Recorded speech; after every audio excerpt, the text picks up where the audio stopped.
Boa tarde a todas e a todos. Primeiro eu quero agradecer o convite à Conabip, ao Instituto Goethe. É um prazer estar aqui. Fui muito bem acolhida aqui na Argentina, e aí fiquei pensando como começar essa fala.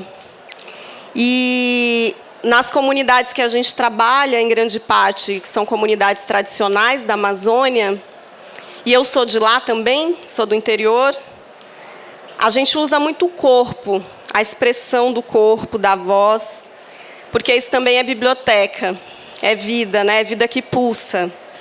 Fiquei pensando em fazer uma provocação aqui, um convite para vocês, em abrir essa conversa com um canto indígena, de um povo que eu conheci, que fica lá no Acre, que é o povo Nococuim, um povo indígena. E eles me ensinaram muitas coisas. E aí, buscando essa raiz ancestral, para puxar esse canto, eu quero chamar aqui, para puxar esse canto comigo, duas pessoas muito especiais, que são pessoas de encontros, e que, para introduzir, porque elas foram minhas mediadoras de leitura. São mulheres importantes na minha vida. Uma me apresentou o Fernando Pessoa, foi uma das primeiras obras literárias que eu li, já na juventude. E uma outra está me apresentando muitas coisas de vida e desse movimento de ser negra e indígena, em São Paulo. Então, quero chamar aqui a Bel e a Val. E não tem jeito, porque a gente vai fazer juntas.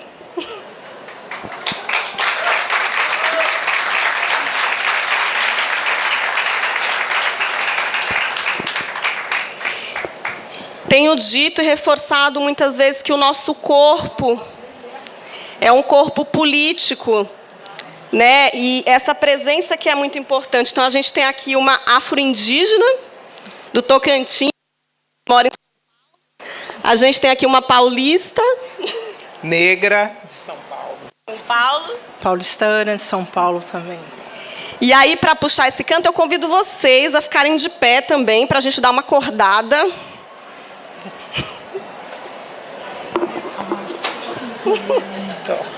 Não estava nada combinado. Não. Primeiro, a gente vai fazer um movimento que é de fechar o olho e escutar. A gente tem um desafio aqui da língua. Eu, principalmente, não falo nada em espanhol. Não tive essa oportunidade de aprender essa língua incrível. Eu vou aprender. O primeiro exercício é de escuta. Fecha o olho, eu vou cantar. Depois a gente vai repetir. A música é assim. É uma música que a gente faz toda vez que a gente vai fazer encontro, para conectar as pessoas. Primeira parte é assim. Zobel na querê, zobel na querê. Zobel na querê, zobel na querê. Zobel na que, zobel na que, zobel na que. Zobel na que, re, zobel na que, re.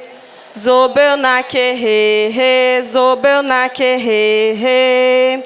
Zobel na que, zobel na que, zobel na que. Vocês vão dar a mão agora para quem está do lado. Vamos sentir que agora todos juntos já aprendemos as letras. A ideia é estar em sintonia, em sincronia. Então, Zobel na querê, a gente vai assim. Zobel na querê, zobel na querê. Zobel na querê, zobel na querê.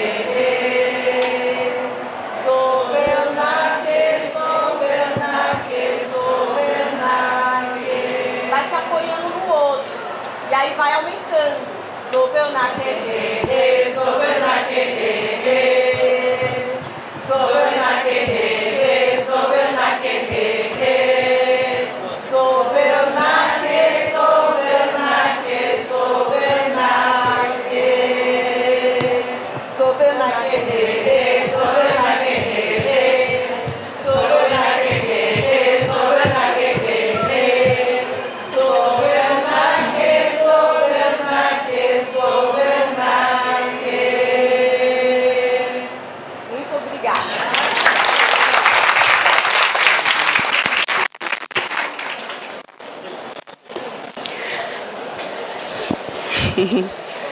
Agora sim, a gente vai começar a falar do que é a Vagalume, do que é esse trabalho com bibliotecas em comunidades de difícil acesso e com especificidades culturais. Deixa eu ver como é que eu fico. Então, para cá. Primeiro, contar de mim, resumidamente. Eu tenho 33 anos, sou professora de formação, saí do interior do Tocantins, tive acesso à literatura e aos livros depois de jovem, já em São Paulo. E em São Paulo moro numa comunidade até hoje, que é uma comunidade que fica localizada num bairro periférico, não periférico, central, mas que nessa comunidade existem pessoas muito ricas e existe a minha comunidade. E nessa comunidade a gente passou por um movimento de resistência muito forte e uma parte dessa resistência começou a acontecer em uma biblioteca comunitária que a Valquíria foi a educadora que iniciou a gente nesse processo de gestão quando a gente tinha por volta de 15 anos. Éramos um grupo de jovens. Nessa mesma biblioteca, eu ganhei uma bolsa de estudos, fiz faculdade e conheci a Vagalume. Passei no processo seletivo, me tornei educadora, voltei para as minhas raízes do Tocantins, que é uma província, que é um estado que faz parte da Amazônia. E estou na Vagalume há 9 anos. E agora já tem um tempo, coordeno a área de educação dessa instituição, que é bem grande, mas tem uma equipe pequena. Então, a Vagalume é uma organização sem fins lucrativos, né? Ela foi criada em 2001. A proposta da Vagalume, desde o começo, devagar, ela foi criada em 2001 e essa iniciativa surgiu de 3 moças que moravam em São Paulo e tinham interesse em conhecer essa região do Brasil, que é uma região que, no Brasil, ela ainda é desconhecida. Ela é muito conhecida no mundo pela riqueza da floresta, pela riqueza dos animais, mas não é conhecida pela população. E a ideia dessas 3 jovens que foram a primeira vez era exatamente conhecer as pessoas. Elas fizeram uma viagem de 1 ano em todo o território da Amazônia Legal brasileira, que compreende 9 estados, e a gente está em 22 municípios. Elas fizeram essas viagens e elas queriam deixar algo em troca. E o que elas acreditavam que era mais rico para deixar em troca eram as histórias, porque as histórias ficam. E elas carregaram muitas histórias com elas das pessoas locais e deixaram os livros, porque em 2001 era muito difícil chegar livros de literatura nas escolas rurais da Amazônia. Chegavam os livros didáticos. E aí, a partir daí, as comunidades foram pedindo mais bibliotecas e essa instituição foi crescendo e foi buscando apoio para continuar fortalecendo essa rede de bibliotecas. Pode passar. A nossa missão é exatamente o trabalho com as pessoas. A gente acredita que fortalecendo as pessoas, principalmente as crianças, que é a base do trabalho, a floresta vai ficar em pé. Então, no fundo, a gente quer manter aquele território forte. As comunidades precisam estar fortalecidas e a gente encontrou nas bibliotecas, nos livros, a ferramenta para fortalecer as pessoas. Então, é isso, empoderar as crianças de comunidades rurais da Amazônia a partir da mediação de leitura, da gestão das bibliotecas como espaços para compartilhar saberes. Então, são espaços de acolhimento. É importante entender que na Amazônia as comunidades são pequenas, muitas são tradicionais, indígenas, comunidades negras, comunidades ribeirinhas. E os espaços de acolhimento que tem é a escola, as famílias e muitas vezes as casas de farinha, as casas de reza, que são espaços mais tradicionais. E a biblioteca acaba sendo mais um equipamento de acolhimento para as crianças e para os jovens. Esse é o nosso território de atuação. É bastante, é bem grande. A gente tem hoje 98 comunidades, que são 98 bibliotecas, em 22 municípios, em 9 estados, que são as províncias, todos fazendo parte da Amazônia e a Amazônia Legal. Eu sou daqui, do Tocantins, desse pedacinho aqui que tem um bico. Eu nasci ali no Bico do Papagaio, que é entre a província do Pará, do Maranhão, e daí está o Tocantins. São Paulo está assim, o sul. Também é importante dizer que a concentração, a produção literária do Brasil, o mercado editorial é concentrado na região sul e sudeste. Portanto, mesmo se essas populações tivessem dinheiro para comprar livro, ainda é muito difícil chegar. E as distâncias são muitas. Tem comunidade aqui, que é divisa com a Colômbia, com a Venezuela, que eu demoro 7 dias para chegar de barco. 7 dias com as caixas de livros para poder chegar lá e fazer o curso. Então, esse já é um grande desafio.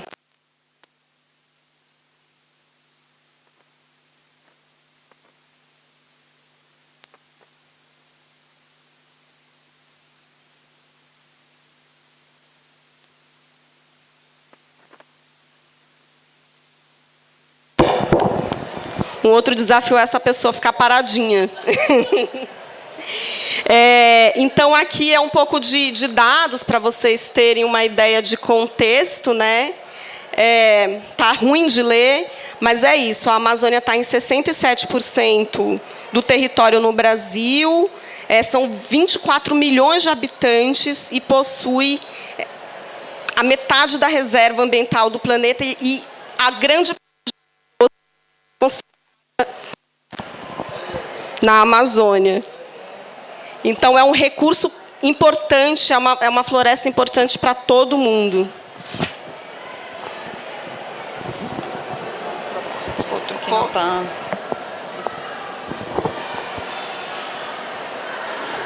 Pode.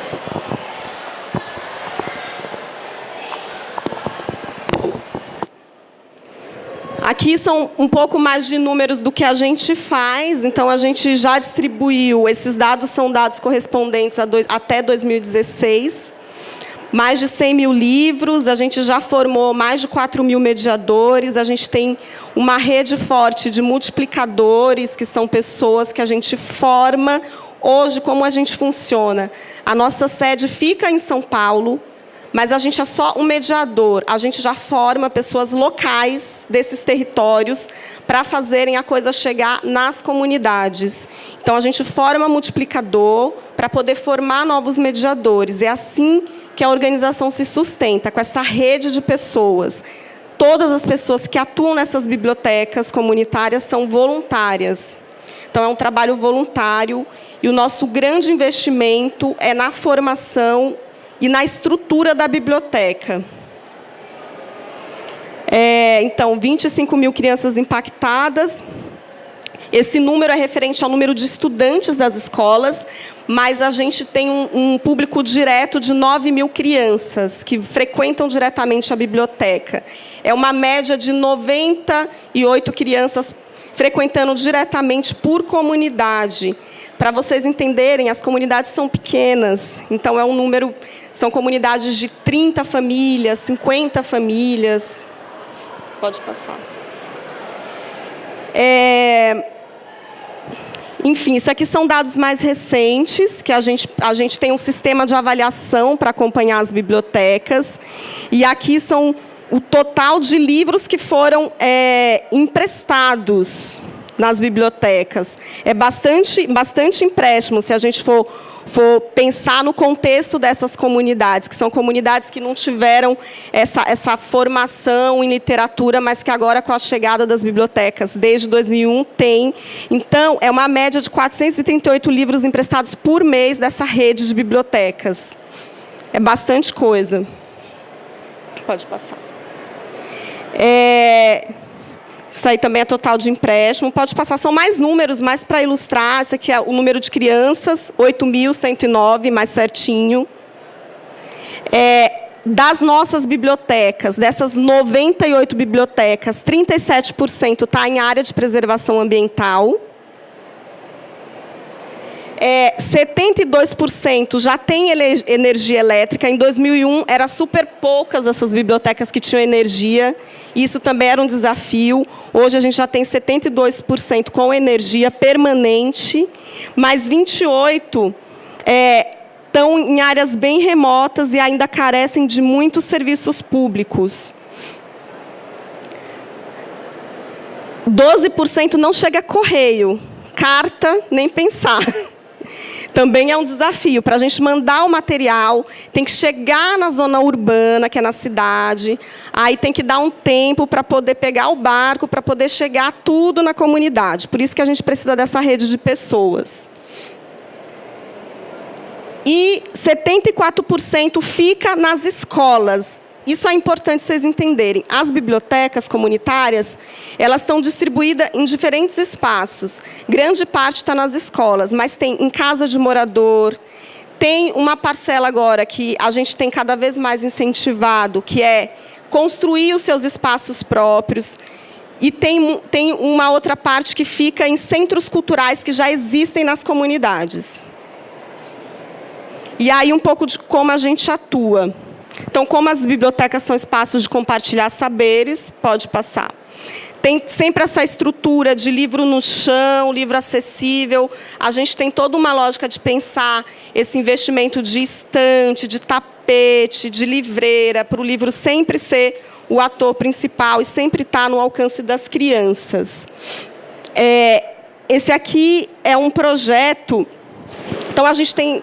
Vou retomar um pouco para vocês entenderem. A gente atua em 3 grandes frentes principais. A formação, que é a mediação de leitura. Aí a gente tem a gestão, que é valorizar a gestão comunitária, sempre valorizando aquilo que a comunidade já tem. E a gente tem a estrutura. Dentro da estrutura, a gente tem os mobiliários, que a gente sempre reforça todo ano, e a gente tem a questão do acervo. O acervo é pensado cuidadosamente, o acervo chega novo nas comunidades, a gente compra. É um acervo diverso, um acervo de literatura, focado mais para as crianças e para os jovens, e com o tempo esse acervo vai aumentando. Nessa lógica do acervo, a gente preza muito a questão da valorização das culturas brasileiras e também do mundo. Recentemente, a gente tem pensado muito nas comunidades negras e nas comunidades indígenas. E a gente vai enviar acervos específicos. Então, vai ter um acervo geral, que é para todo mundo. As comunidades indígenas vão receber uma parcela maior de acervo com literatura indígena. E as comunidades negras também uma parcela maior de acervo com comunidades com presença negra, que a gente diz. E algumas outras vai receber também com foco maior para jovens. Então, a gente tenta trabalhar nesse sentido de garantir a diversidade cultural, mas também valorizar o que existe de específico naquele território. Esse trabalho, então, aqui a gente chama de tripé. Aí a gente estava voltando para esse conceito da questão da hegemonia cultural. O conceito de hegemonia cultural são as expressões que existem no lugar. Cada um de vocês aí nos seus territórios tem essas expressões. Na Vagalume, essa valorização está em tudo, em todas as nossas escolhas. Quando a gente vai pensar, a gente pensa a questão da valorização das culturas. Por isso que essa bola que está aqui é a valorização das culturas locais. Ela está na estrutura, quando a gente pensa o mobiliário e as bibliotecas. Ela está na questão do curso de mediação de leitura, que a gente vai na comunidade, a gente fica 3 dias, a gente fica ali vivendo aquilo na comunidade para poder fazer os cursos de mediadores. E ela também está na gestão. Quando a comunidade pensa o grupo que vai cuidar, quando a comunidade pensa a casa que a biblioteca vai ficar, tudo isso tem a questão dos elementos daquela cultura local. Uma outra parte importante, que daí eu trouxe aqui para mostrar para vocês, são alguns livros que são produzidos de forma bem simples, para valorizar as histórias locais de cada comunidade.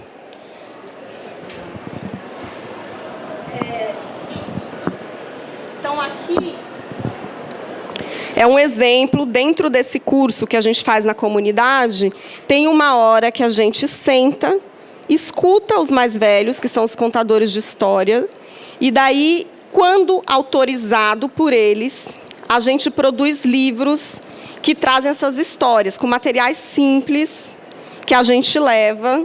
Esse livro, por exemplo, é uma história indígena que está escrita em português e está escrita na língua do povo, que foi feito durante o curso. Então, a gente fica lá à noite contando história, no dia seguinte a gente se reúne em grupo, divide e produz esses livros. Os desenhos, a letra, a história é toda das pessoas, dos grupos. E aí a gente faz isso, por enquanto. A gente digitaliza num scanner em alta resolução, tira cópia e manda para as bibliotecas. A nossa ideia é produzir isso por uma editora, mas a gente ainda tem que tomar um pouco de cuidado com o processo de como que isso vai voltar para a comunidade. Por quê? Porque é uma produção coletiva, é de uma tradição de um povo maior. Então, tem que ter muito cuidado para ver como que a gente vai fazer isso numa lógica mais de editoração. Então, aqui depois tem vários que eu vou deixar aqui, depois vocês podem ver, tá bom? Vários livros que foram produzidos. A gente já produziu mais de 300 desses livros, em cursos que a gente dá. Outro material que traz essa questão da valorização da cultura local é esse folder. Esse folder foi produzido num congresso, só com representantes indígenas, e aqui tem uma declaração, quem vai participar da oficina vai entender melhor, tem uma declaração do que as comunidades indígenas tradicionais querem das suas bibliotecas. E aí está escrito, por último em português e primeiro na língua dos povos que participaram.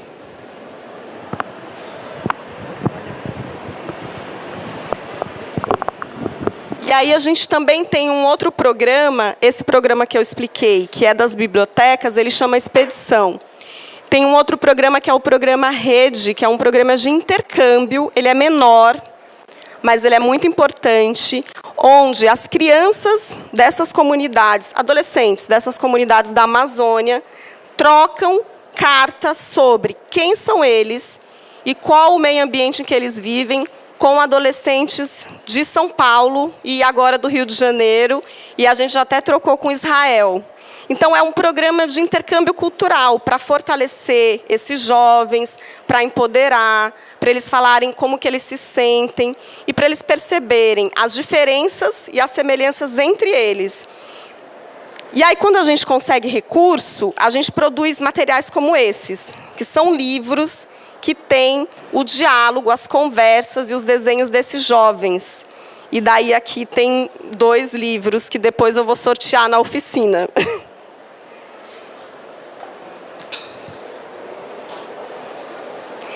E aí é isso. A fala foi rápida. Mas tem 2 vídeos que eu quero mostrar para vocês. Um é mais institucional e um outro é de um dos cursos que eu dei. Tem 1 minutinho, mas é mais para reforçar essa questão de como que a gente pode, com recursos simples, promover essa questão da valorização das culturas locais. Vou passar primeiro da Vagalume o vídeo. Isso. Esse vídeo, a criança que está narrando esse vídeo é o João Vitor. O João Vitor é meu sobrinho. Meu nome é João Vitor. E ele mora lá no Xingu. Então, ele está representando aí todas as crianças da Amazônia. E eu tenho 10 anos e hoje vou contar uma história que aconteceu de verdade. A história de um pequeno vagalume que se apaixonou por uma gigante chamada Amazônia e decidiu seguir viagem para conhecê-la todinha.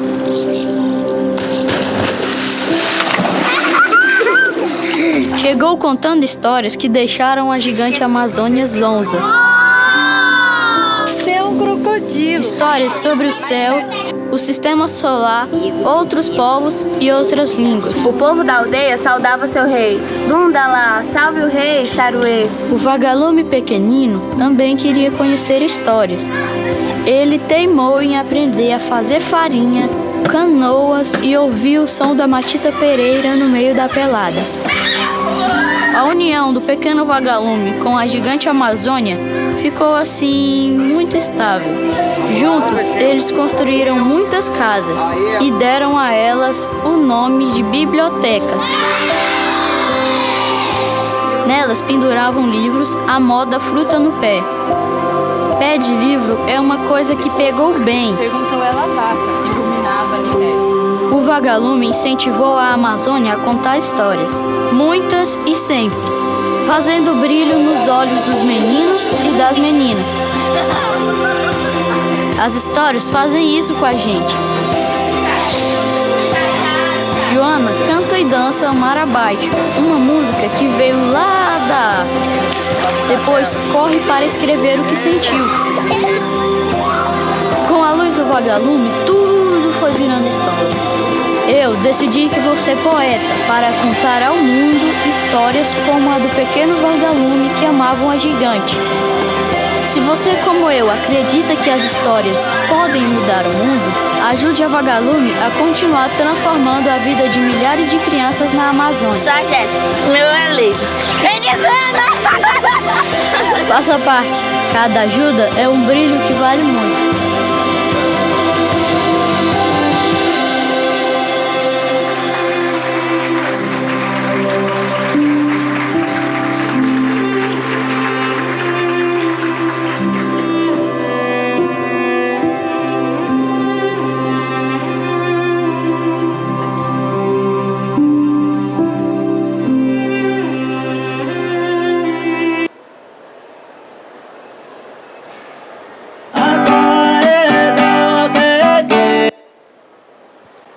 Esse, enquanto ela está montando aí, já foi de um curso que eu dei o ano passado, em dezembro, que eu fiquei 4 dias nessa comunidade, que é do povo Nococuim, que é esse povo especial, e que eu fiz um curso diferente. Eu inverti a lógica do curso. Geralmente, a gente começa apresentando a literatura, os livros que a gente leva, a gente faz toda a parte da mediação de leitura, e nesse curso eu fiz ao contrário.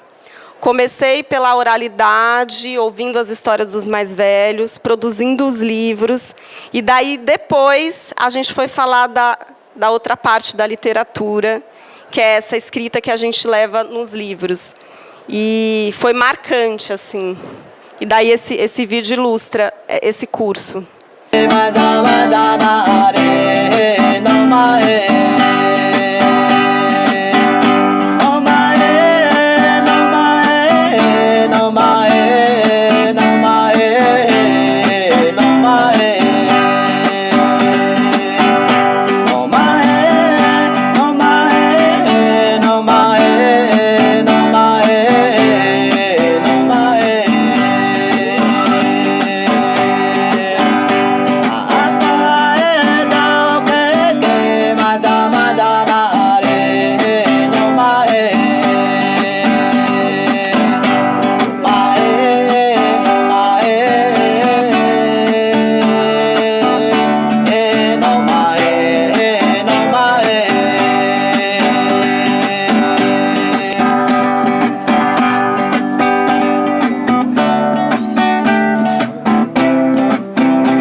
Só para finalizar, eu acredito muito no poder da literatura, no poder da leitura.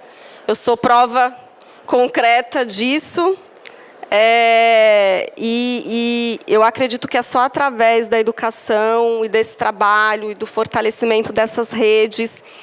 E a gente está numa luta para se fortalecer enquanto rede de bibliotecas comunitárias no Brasil. A gente tem uma rede, mas a gente quer ficar mais forte, a gente quer fazer uma conferência igual essa que está tendo aqui. A gente quer ver a plateia lotada. A gente quer ter as bibliotecas com 100 anos das nossas redes. E a gente quer também se conectar mais. Eu acho que é muito importante a América Latina, principalmente nesse nosso contexto atual político, e de tanta dor, e de percas, no caso do Brasil, né? A gente perdeu Marielle, e de tanto conflito, a gente se fortalecer enquanto rede e caminhar juntas e juntos. Obrigada.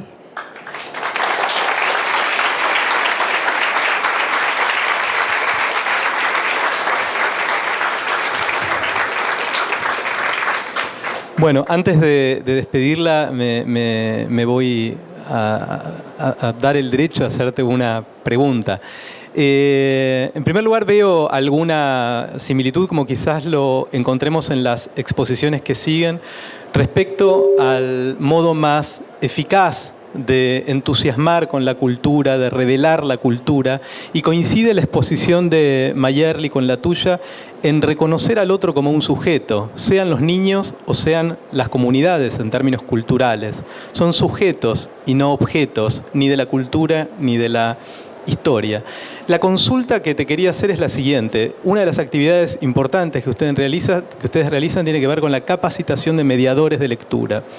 Entiendo que representa un desafío en la medida en que muchos de esos capacitadores, una vez que están formados, abandonan a veces el territorio. ¿Cómo lidian con eso y cómo hacen que el trabajo de ustedes pueda proyectarse en vez de replicarse?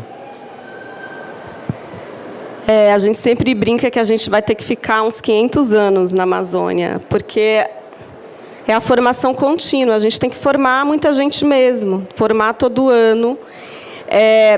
A gente tem essa questão de pessoas que a gente forma, jovens principalmente, que saem da comunidade.